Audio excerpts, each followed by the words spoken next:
이런 경우는 여러분의 예상과 다르게 보험회사에서 고도후유장애 보험금 지급을 거절하는 사례가 매우 많기 때문에 이런 경우 어떻게 대응을 해야 되는지 판례를 근거로 들어서 자세히 말씀드리도록 하겠습니다. 보험사의 사정 구독자 여러분 반갑습니다. 손해사정사 이재우입니다.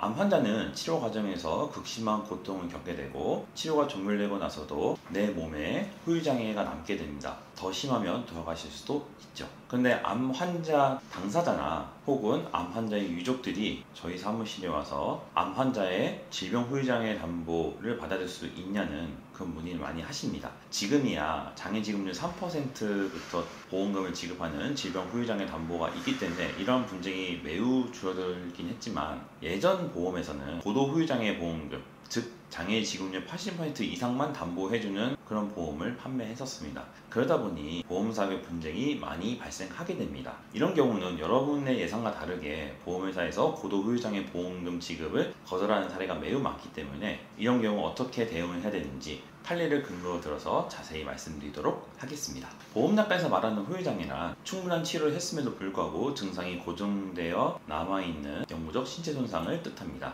따라서 암 말기 환자에게 발생하는 후유장애가 고정된 증상인지 아니면 사망으로 이르는 단계인지에 따라서 보험금 지급 여부가 결정되기 때문에 이것이 핵심 쟁점이라 할 수 있습니다. 법원에서도 후유장애 보험금 지급 여부를 판단할 때 증상의 고정 여부를 가장 중점적으로 판단합니다. 판례를 두 개 들어 설명을 해드릴게요. 서울지법 판례를 살펴보면 유방암이 발생해서 치료를 했는데 그 암이 뇌로전이가 돼서 사지마비가 된 분이 계셨습니다. 이분은 후유장애 진단 결과 장애 지급률 80% 고도 후유장애 진단을 받았고요. 그로부터 3년 2개월 뒤 사망하셨습니다.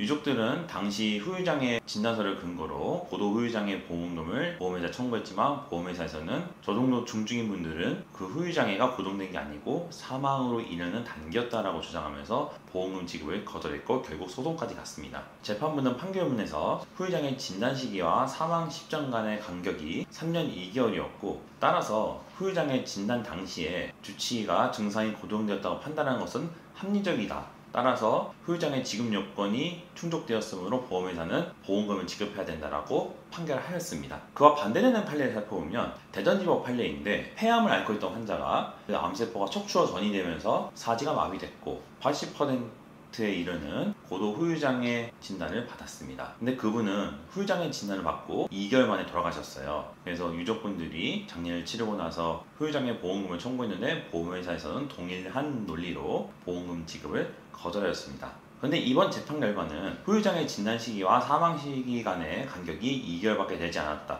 그렇다면 사망에 이르는 단계였을 거라는 보험회사의 주장을 배척할 수 없다. 따라서 보험회사의 후유장애 보험금 지급 책임은 발생하지 않는다라는 판결을 내렸습니다. 앞에 두 판례를 비교해보면 재판부에서 증상이 고정되었는지 여부를 판단하는 근거는 후유장애 진단 시점과 사망 시점 간의 간격이 얼마나 되느냐인 것을 알 수 있습니다. 첫 번째 판례에서는 3년 2개월이었기 때문에 재판부에서 증상이 고정되었음을 인정했고 2개월이면 너무 짧다. 이 정도면 분명히 사망에 이르고 있었을 가능성이 크다 라면서 배척한 거죠. 결론을 말씀드리면 암 말기 환자들의 후유장애 진단이 선행돼야 되고 그리고 후유장애 진단 시점과 사망 시점과의 간격이 얼마나 되느냐에 따라서 고도 후유장애 보험금 지급 여부가 갈린다는 걸 알 수 있습니다. 따라서 유족분들이 보험회사의 부지급 논리에 대응을 하기 위해서는 병원들 특히 후유장애 진단 당시의 상태라든지 후유장애 진단 후 갑작스러운 상태 변화는 없었는지 그리고 그 당시에 증상이 고정되었다고 할 만한 근거는 무엇이 있는지 의학적 근거들 차근차근히 모아서 보험회사에 대응하시면 좋은 결과를 얻으실 수 있습니다. 만약에 이러한 내용으로